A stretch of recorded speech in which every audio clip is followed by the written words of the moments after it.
Sziasztok! Megnézzük, hogy hosszú hétvégére mire számíthatunk, és most 3 csoportot hoztam, mivel elég sokan nézitek, remélhetőleg lesznek különbségek a csoportok között. Az első csoport a citrin, a második csoport a füstkvarc, és a harmadik csoport az ametiszt. És fogjunk is bele, mindegyikhez más-más fajta kártya tartozik, és kezdjünk hozzá. Nézzük meg először az első csoportot, és ehhez a taró tartozik. És lássuk, hogy akik az első csoportot választották, számukra mit hoz ez a hosszú hétvége. És aki nem a hosszú hétvégén találja meg, akkor ő neki onnantól számítva mondjuk 4 nap, ahogy megtalálja a videót. Lássuk, mit mutatnak a lapok, mire számíthatunk az első csoportot választók esetén.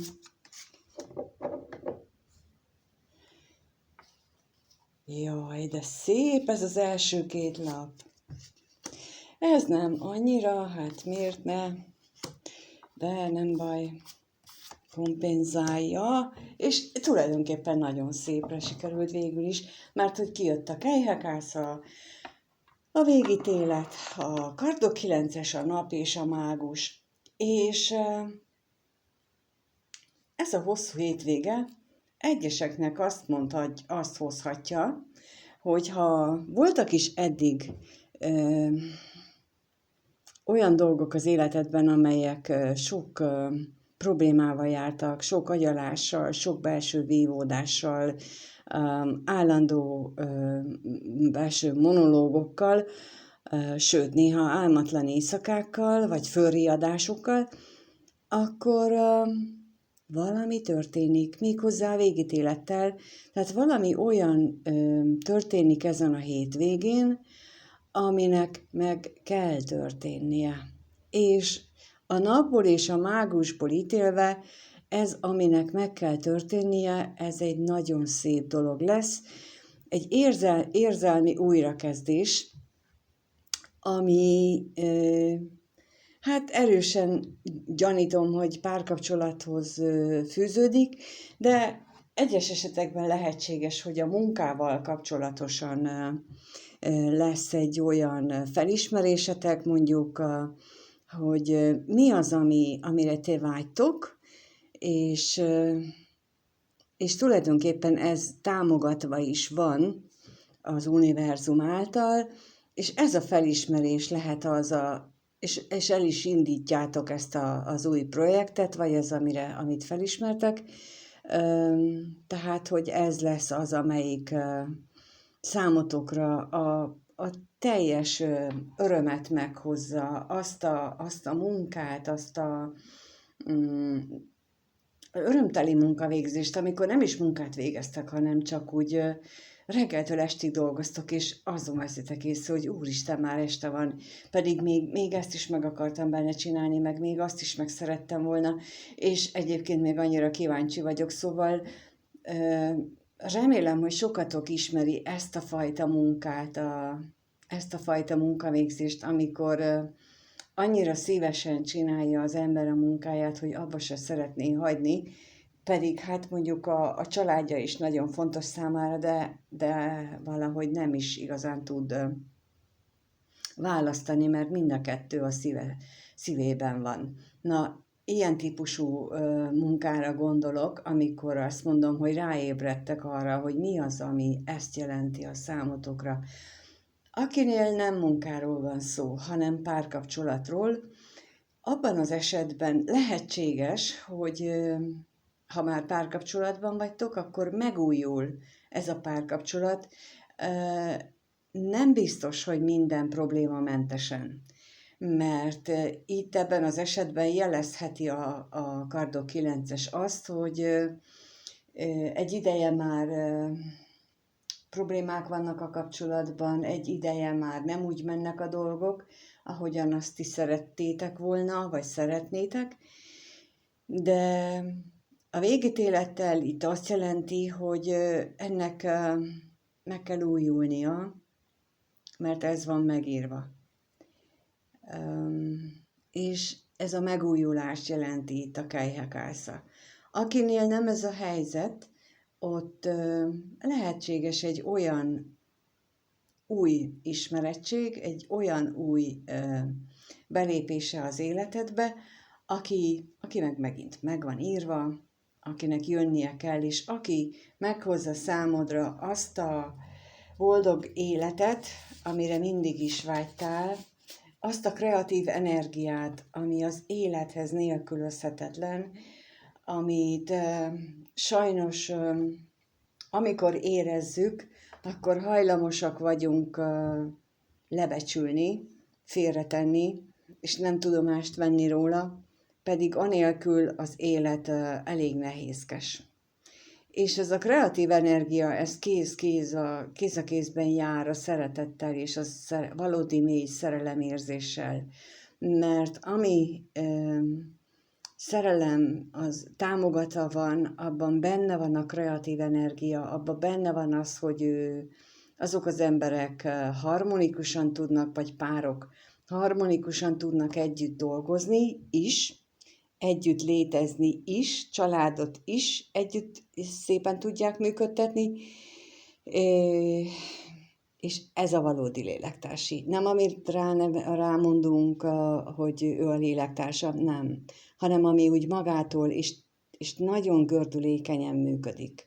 Mert ők attól lélektársak, hogy nem kell elmondani egymásnak, hogy mi a kívánságunk, tudja mi a kívánságunk.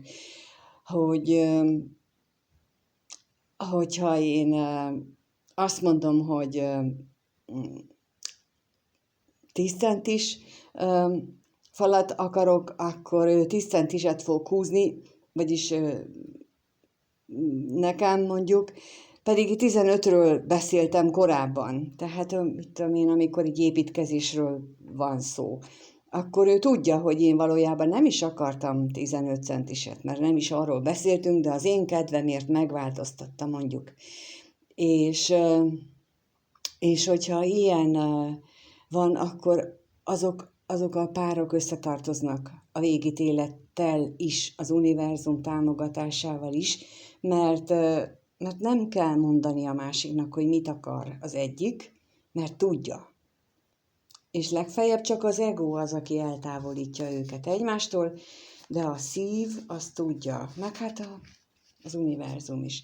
Szóval egy ilyen találkozásnak lehet ez a hétvége, ilyen találkozásnak adja meg a lehetőséget, és nem is tudom, hogy miért kérdezzek ezzel kapcsolatosan még, hogy esetleg a Kejhekászára rákérdezek, hogy hol lehet, vagy hogyan lehet ez a találkozás, hát ha arra kapunk valami bővebb információt, vagy hogyan ismered fel, erre kérek rá most egy 2 lapos információt.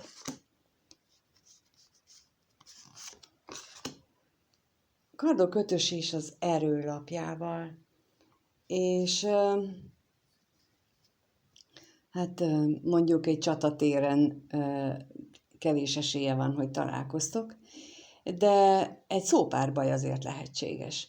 Egy szópárbaj, tehát egy olyan beszélgetés, ahol mind a ketten nagyon élvezitek a beszélgetést, mert ilyen adok-kapok módon tudtok egymással beszélni, mind a kettőtökben megvan az erő, nem is tudjátok legyűrni egymást, hanem csak úgy,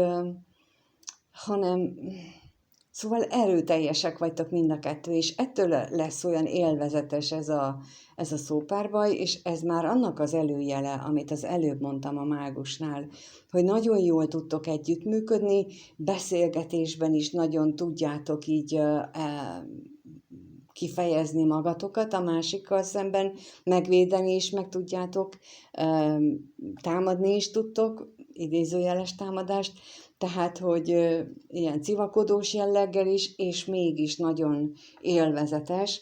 Úgyhogy, ha ilyen helyzetbe keveredtek valakivel, akkor az nagyon gyanús, hogy vele hosszabb távú tervek is lehetnek, de csak feltételes módban mondom, mert utána aztán rajtunk áll az, hogy elrontjuk a dolgokat, vagy nem.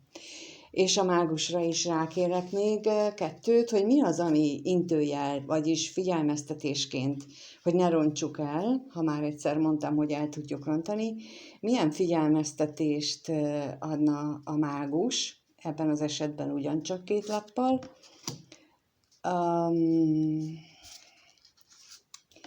Az ördög és a kardokásza nagyon-nagyon tökéletes, mert az ördöggel azt mondhatja, hogy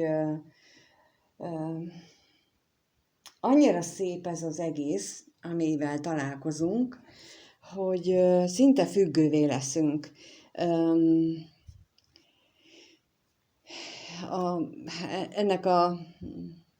Tehát toxikussá válhat ez a ragaszkodás ehhez, mert annyira újszerű ez az élmény. De a kardokászával azt is jelenti, hogy ugyanakkor ráébreszthet bennünket arra is, hogy amikor legutóbb volt egy hasonló helyzetünk, és csak hasonló helyzetek vannak, akkor mit rontottunk el? Mi az, amitől az a kapcsolat mondjuk tönkrement, vagy az a helyzet végül is rosszul sült el, és az ördög erre figyelmeztet, hogy ha nem figyelsz oda arra, hogy hogyan a következő lépésre, meg az azt követő lépésre, akkor bizony egy nagyon toxikus helyzeté is tud alakulni, tehát itt a nap az nagyon biztató lehetőség, de mi képesek vagyunk, mint mindent az ember el tud rontani, azt el is tud. Tehát ez el is romlik. Úgyhogy akkor erre figyeljetek, akik ezt a paklit választottátok, hogyha valami új lép az életetekbe, akkor ismerjétek fel, még mielőtt vagy rossz irányba indultok vele, hogy hol lehet elrontani. Tehát akármennyire szép lesz, egy kicsi észt is kell belevinni. Köszönöm, hogyha itt voltál, megnézted. Köszönöm, ha lájkolsz, feliratkozol, ha megosztod a videót, ha írsz véleményt, kommentet, és mindenkinek minden jót kívánok, és kívánom, hogy teljesüljön, és találjátok meg ezt az embert, akit itt mutattak a lapok.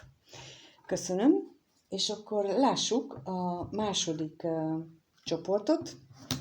A második csoportot, akik a füstkvarcot választották. A füstkvarc sötét ásvány, ugyanúgy a gyökércsakrához tartozik, mint mondjuk a gránát és az obszidián.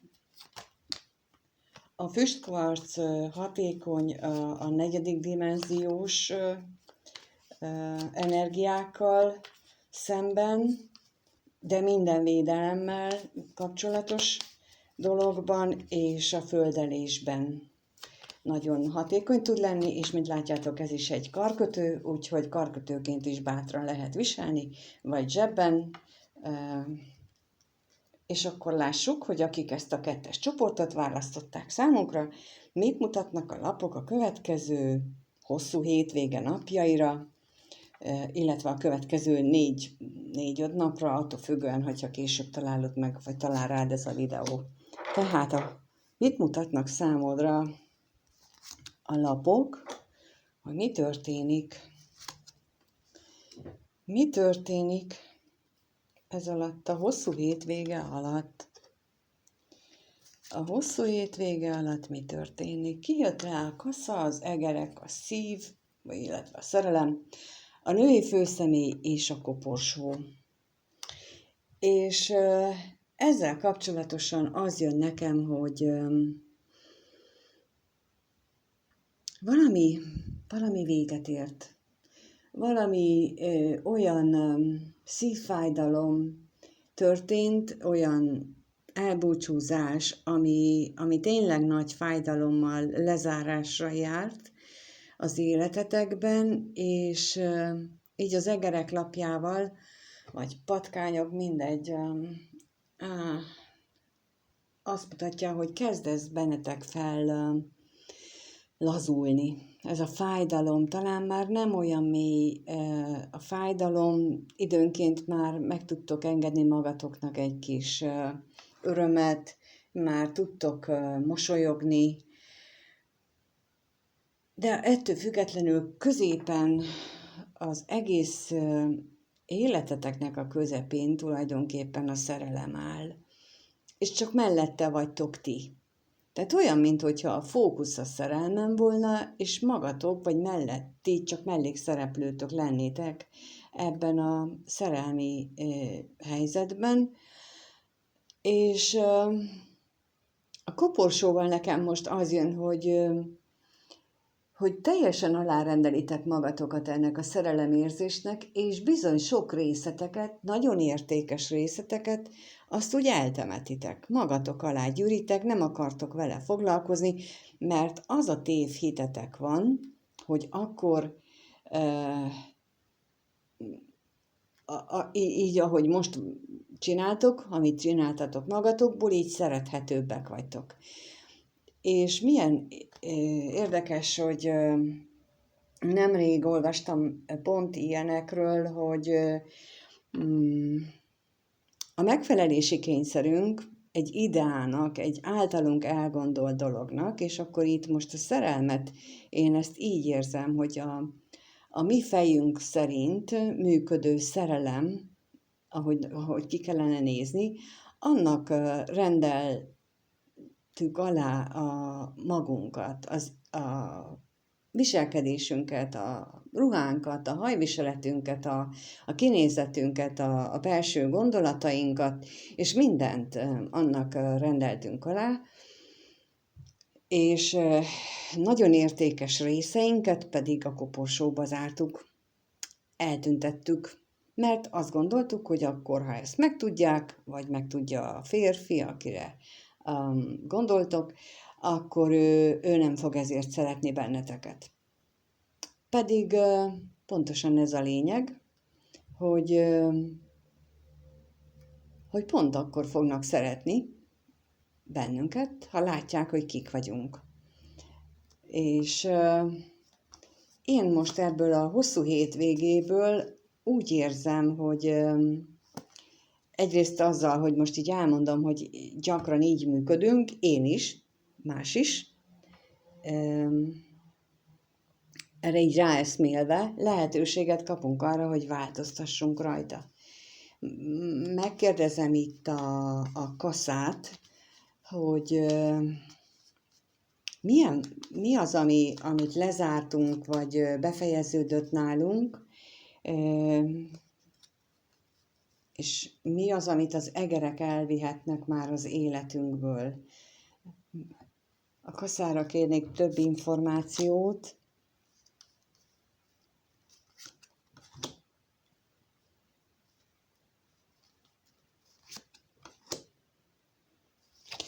Kijött a halak, a torony és a ház, és ez olyan fajta szülői házból, tehát gyermekkorból eredő gondolatmintát mutat nekem, ami a toronnyal azt jelenti számomra ugyanaz, mint amit az előbb mondtam, hogy bebörtönözzük magunkat egy elképzelés mögé. Hogy azt mondjuk, hogy ilyennek kell lennünk, és akkor ennek akarunk megfelelni. De ezt azért rá kell jöjjünk, hogy ez egy állarc, ez egy maszk. Ez nem a mi valós énünk, és az egérrel erre kapunk lehetőséget, hogy ezt végre levessük, hogy rálássunk a valós énünk egyik oldalára, mert hogy minden helyzetben van egy valós énünk, és van egy maszkunk is, vagy több maszkunk például. Gondoljatok csak bele, hogy amikor beszélgettek egy gyerekkel, milyen hangnemben beszélgettek, a szeretett személlyel milyen hangnemben beszélgettek, a szülőtökkel milyen hangnemben, a barátotokkal, a főnökötökkel, tehát és ezek a viselkedési minták, a beszélgetés, a kommunikációs minták, ezek mindegyik egy-egy felvett minta, amit gyerekkorban, illetve ahogy felnőttünk, ennek az útnak a során magunkra szedtünk, amit úgy gondoltunk, hogy na, ez illik hozzám. És olyan jól sikerülnek ezek a minták, hogy elfelejtjük, hogy ki van ott mögötte. Ki az az én, aki emögött van. És most ebben a hosszú hétvégében erre kapunk lehetőséget, hogy ezeknek a maszkoknak mögé lássunk. Méghozzá a szerelemmel kapcsolatos maszkjaink. És itt akkor most rákérek 2-3 lapot, majd meglátom a koporsóra, hogy mit tudhatunk meg arról, hogy milyen típusú ez a maszk, ez a felvett szerep, amire rá kellene látnunk, hogy jobb legyen. Milyen típusú ez a maszk? Erről kérnék szépen információt. Kijött a férfi főszemély, a madarak és a róka.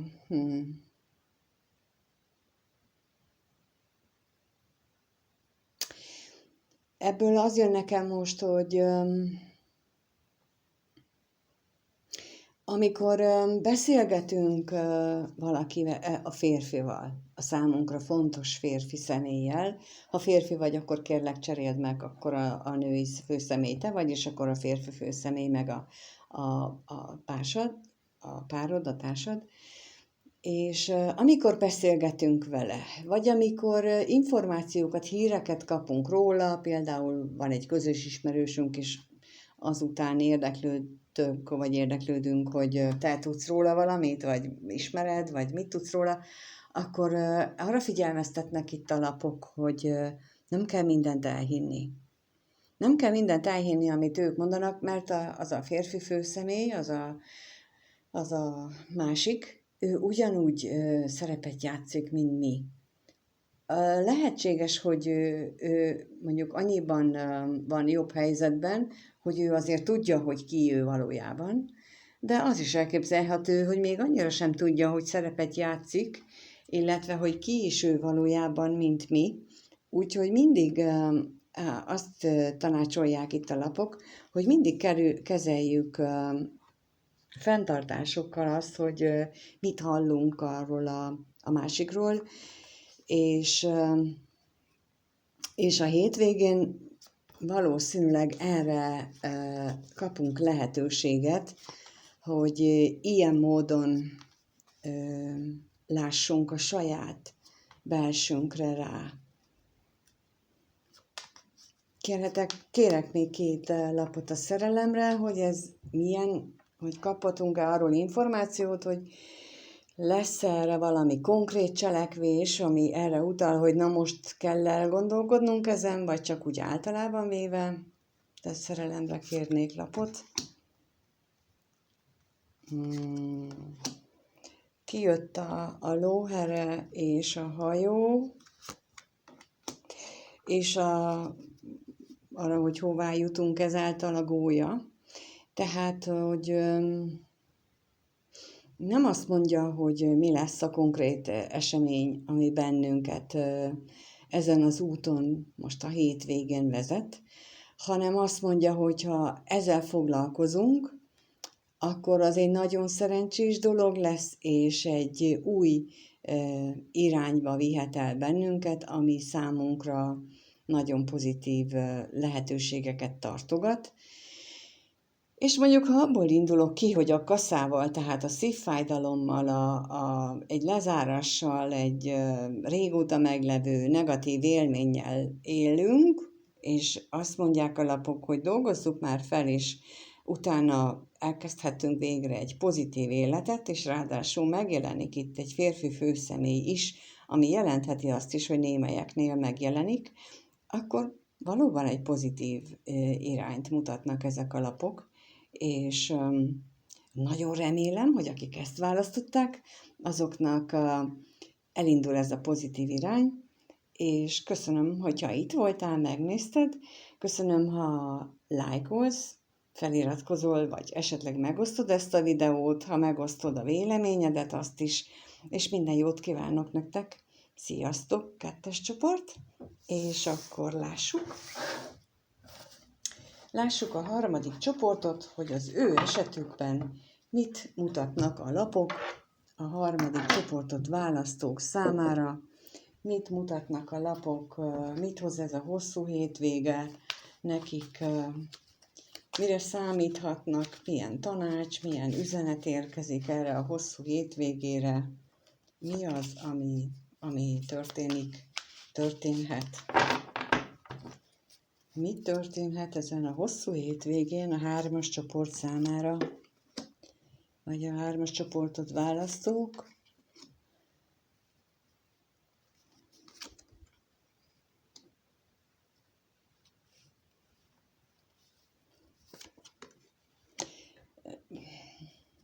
Szeretem ezt a kártyát, de mindig meglepődök, hogy mennyire más jelentéssel bírnak, mint a többi. Ugyanis kijött erre a 14-es nagy arkánum, mint művészet, ami ugye a másikban a kiegyenlítődés, a botok 4-es, ami a másikban a harmónia, itt viszont a lezárás, kijött a korongok 9-ese, ami a másikban a függetlenség, itt a nyereség, kijött a kardok 10-ese, ami hát itt mondjuk bukás, itt is, de ott inkább a szívfájdalom, és kijött a kelyhek 3-asa, ami itt a bőséget jelenti, ott a másik esetben viszont a bulit, a szórakozást és a 3-as kapcsolatokra is gyakran utal. És akkor erre a hétvégére, hogy mit mutatnak ezek a lapok.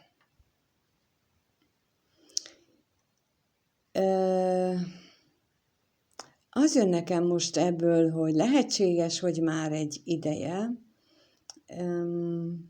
dolgoztok azon, hogy egyensúlyba hozzátok az életetek különböző területeit.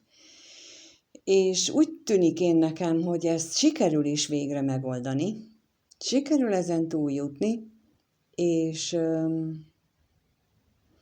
ezt így nyereséggel tudjátok befejezni. De olyan, minthogyha a háttérben mégis ott van a bukás és a bőség lehetősége is. Tehát ebből a kettőből nekem ez jön, hogy nagyon nem mindegy, hogy hogyan valósítjátok meg a dolgokat, mert sülhet el rosszul is, és lehet belőle nagyon jó is. Tehát lehet belőle katasztrófa is, és lehet belőle valami nagyon szuper is. És most határozottan ezt érzem ezekből a lapokból, hogy egyfajta kiegyenlítő munkát, egyfajta egyensúlyba hozást most már éppen ideje lenne lezárni magatokban, amit próbáltatok. Lehetséges, hogy köze lehet ahhoz is, hogy most ezen a hosszú hétvégén telihold lesz, és a telihold az elengedés időszaka is, amikor nagyon hatékony, nagyon támogatott az elengedések, és ez a lezárás itt erre is utal, hogy ha már olyan szintre jutott bennetek ez a egyensúlyba hozom magamat, meg felállok mondjuk egy korábbi negatív helyzetből, akkor ideje lenne befejezni és kihasználni ezt a mostani energiákat, ami nyereséggel kecsegtethet. Ha viszont nem csináljátok meg, akkor a bukás lehetősége is benne van, de a bőség is. Tehát én nekem most ebből ez jön. De rákérek itt a lezárásra, kérdezek rá, hogy kaphatunk-e erről bővebb információt, hogy mit tudunk meg erről a lezárásról, mi az, amit ezzel kapcsolatosan megtudhatunk. A korongok hercegnője és a kardok 9-ese, ami a kegyetlenség itt ebben a lapban, és Igen, tehát amit mondtam, hogy egy olyan helyzetben lehettek egy ideje már, ami tényleg veletek szemben egy kegyetlenség volt, és próbáltatok abból valahogy kilábalni, de akkor mindig visszacsúsztatok, mert hát mégis, mert hajlamos az ember a szép dolgokra emlékezni, és hajlamos elfelejteni a kegyetlenebb részét például egy kapcsolatnak. Itt viszont az érmék, tehát a korongok hercegnőjével, ami az érmék apródja, azt mondja, hogy jön egy új lehetőség, nem olyan nagy, nem olyan egetrengető dolog, de ahhoz pont elégséges, hogy kirángasson benneteket ebből sok esetben apatikus, apátiás állapotból, és, és akkor le tudjátok végre zárni ezt a bennetek dúló harcokat, ami hát jó eredményt produkálna. De rákérdezek még itt a bukásra, mit tudhatunk még meg erről a bukásról, hogy milyen figyelmeztetést kaphatunk hozzá, hogy mikor van ennek esélye, ennek a bukásnak, mire kell vigyázzunk a bukásnál. Botok királynője, és a kardok királynője. Nagyon érdekes. Két királynőt kaptunk. Az azt jelenti számomra, hogy ez egy nagyon olyan helyzetben lehetséges, hogyha túlságosan észből döntünk például egy lezárás mellett, például amikor azt mondtam az előbb, hogy elengedés, hogyha azt csak észből hozzuk meg, hogyha azt csak a tűzzel, a szenvedéllyel tesszük oda, vagy hirtelenséggel, kapkodással foglalkozunk vele, és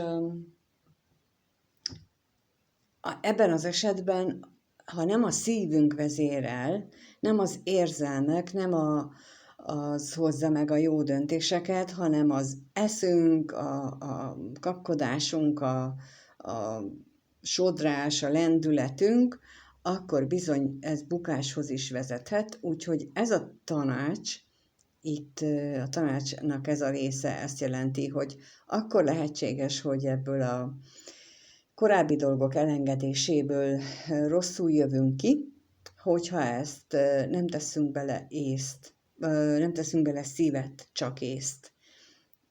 És erre figyelmeztetnek ezek a lapok, hogy ezt mondják számomra, és hát remélem, hogy akik ezt a csoportot választották, nekik ez valódi segítséget jelent, és köszönöm, hogyha itt voltál, meghallgattad, köszönöm, ha lájkolsz, feliratkozol, köszönöm, ha megosztod a videót, ha megosztod a véleményedet kommentben, vagy a lenti e-mailben, elérhetőségek bármelyikén, és minden jót kívánok mindenkinek, jó pihenést, és élvezzétek, amennyire lehet ezt a nagy hőséget, azért élvezzétek még a nyarat. Sziasztok!